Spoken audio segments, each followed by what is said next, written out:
and welcome. In 1970, Green Lantern was a struggling comic book with marginal sales. Furthermore, the regular artist, Gil Kane, who had penciled nearly all 75 issues of the series, decided to leave that title. These two factors contributed to the series being on the verge of cancellation. With that in mind, Denny Neal, a writer new to the medium and one of the 3 semi-regular writers on the title at the time, proposed an unusual direction for the series. O'Neill was interested in combining dramatic social issues with the flamboyant fantasy elements of the superhero genre. For the time, it was a unique approach, and it opened up a fair amount of story potential. Prior to making his pitch, O'Neill had written a 2-part anti-pollution story for the Justice League, so this proved he was able to combine the two elements effectively. The editor of Green Lantern, Julius Schwartz, approved the idea. After all, Green Lantern was likely to be cancelled anyway, so there was nothing to lose by giving this direction a chance. And the publisher was open to any experimentation that would translate into sales. At the same time, the superstar artist, Neal Adams, was looking for a project with some depth. He read O'Neill's first script and immediately became interested. Despite having a full range of assignments, he found the time necessary to commit to that bi-monthly series. It was a moment of perfect serendipity in comic book history. As most would point out, it was the right book with the right creative team coming along at the right time. Prior to this series, the character, Green Arrow, was what one could call a professional comic book guest star. He had been around for years, since 1941 in fact, but he had never had his own solo title. The most significant development to the character was he had become a member of the Justice League, and his outdated 1940s costume had been recently redesigned and modernized by Neal Adams. As O'Neill would explain years later, Green Arrow was a blank slate in terms of audience expectation, so whatever politics or point of view he ascribed to him wouldn't contradict what had been previously established. Consequently, O'Neill grafted a liberal perspective onto the character. Green Lantern was slightly more developed than Green Arrow, but O'Neill specifically refined him to be a conservative authority figure. He represented the establishment because he enforced the rules.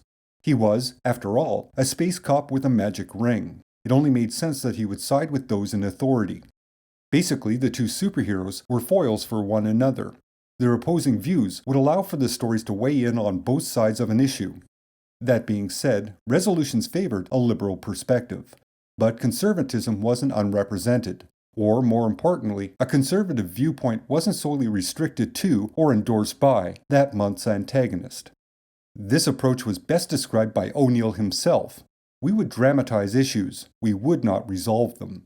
He would also add, I was smart enough to know enormously complex problems couldn't be dissected within the limitations of a 25-page comic book, and humble enough to know that I didn't have solutions anyway. With the exception of a few preachy moments, this humility and the practical approach to dramatization prevents the series from becoming an overly self-important parody of itself. The results did vary, though. The first issue in this 13-issue run contains what is arguably the most famous 3 panels in comic book history. In my opinion, these panels highlight just how irrelevant superheroics are in the context of the real world. For all the deconstructionism done to the genre in the last 30 years, nothing, not even Watchmen, approaches the level of relevancy those 3 panels contain. As a statement and an observation, it is tight and perfect. The story itself is about a slumlord who is evicting the tenants so he can install a more profitable parking garage. Due to Green Lantern's involvement, the Guardians, who oversee all of the Green Lanterns, decide Hal Jordan is overstepping his boundaries by becoming too involved in purely human matters. Intrigued by this willful Green Lantern, one Guardian decides to join Hal and Oliver on their trek across the country. In the following issue, the Guardians would significantly reduce Green Lantern's power and make it possible for him to suffer a mortal injury. O'Neill specifically did this because he didn't care for overly powerful characters. Also, with reduced powers, it made Hal Jordan more identifiably human.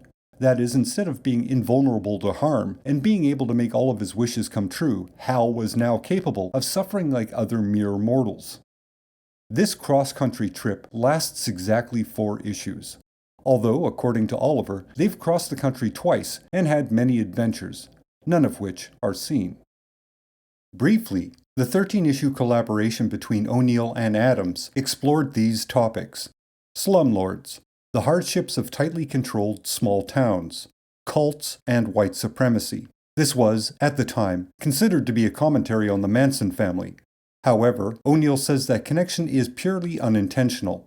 He was actually exploring the fascism of leftists, specifically those with a solution that seems as terrible as the problem they are attempting to address: Native American rights, corruption and injustice in the court system. This was a direct parallel to the Chicago 7 trial. Overpopulation, women's liberation. This was, quite possibly, the worst issue of this specific run. O'Neal admits he had a traditional view concerning a woman's role at the time, and while he attempted to be supportive of the movement, his less evolved opinion manifested as characters that were cartoonishly simplistic. Liberated women were, as seen on the cover, literal harpies or man-hating Amazons. The next two issues were a satirical look at politics. This was followed by a two-part story concerning drug addiction. The introduction of Jon Stewart. Obviously, this also concerns racist preconceptions and attitudes towards people of color. And finally, environmental activism. Possibly the most controversial and the most contentious story within the series was the two-part story in issues 85 and 86. This story dealt with Green Arrow's sidekick, Speedy, being addicted to and subsequently kicking a heroin addiction. This was a story both Denny O'Neal and Neal Adams were invested in. O'Neal because he regularly saw the effects of drugs in his own neighborhood, and Adams because he volunteered at a drug rehabilitation center. It was a social problem that deeply concerned both creators.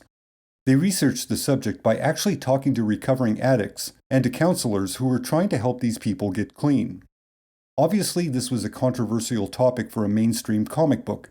It was a topic that was disallowed under the censorship guidelines of the Comics Code Authority. However, Marvel Comics had done a drug-related story 5 months earlier. Famously, a 3-issue Spider-Man arc was published without Comics Code approval. This was highly significant because it was the first comic in roughly 15 years that went to newsstands without the Comics Code seal of approval. So, with that specific barrier broken, DC had the opportunity to publish their own version of this socially relevant topic. It should be noted, according to Neal Adams, prior to that Spider-Man story being published, he had drawn what would be the cover image for issue number 85. He allegedly left it on the editor's desk and suggested they do a drug-related story. The editor rejected the cover, and he wouldn't even entertain the possibility of doing a story around that theme. In some versions of this anecdote, Adams presented it to another editor who also rejected it. The implication being that Adams had the idea for a drug story before Stan Lee. Furthermore, another subtle inference is that Adams depicted drug use before Marvel Comics. So due to the Comics Code and editorial interference, he missed out on this historic achievement. Except he didn't, because he had the idea and the artwork before Marvel. It should be noted that neither the writer, Denny O'Neal, nor the editor, Julius Schwartz, have publicly acknowledged Adams' version of events.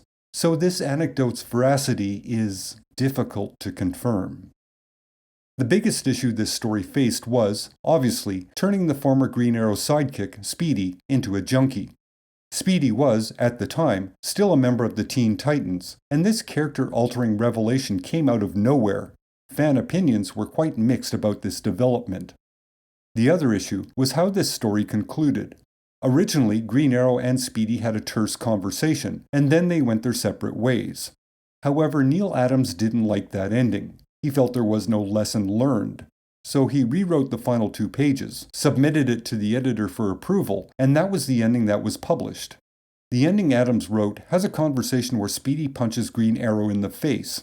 After a brief, indignant speech, Speedy walks away. Green Arrow looks on proudly, with tears in his eyes. It's an ending O'Neal strongly disagreed with because, as he put it, it implies a punch to the mouth solves everything. The series ended for a few reasons. While it was a highly regarded critical darling, sales were not outstanding. Reportedly, they were flat, and then they slowly moved downwards over time.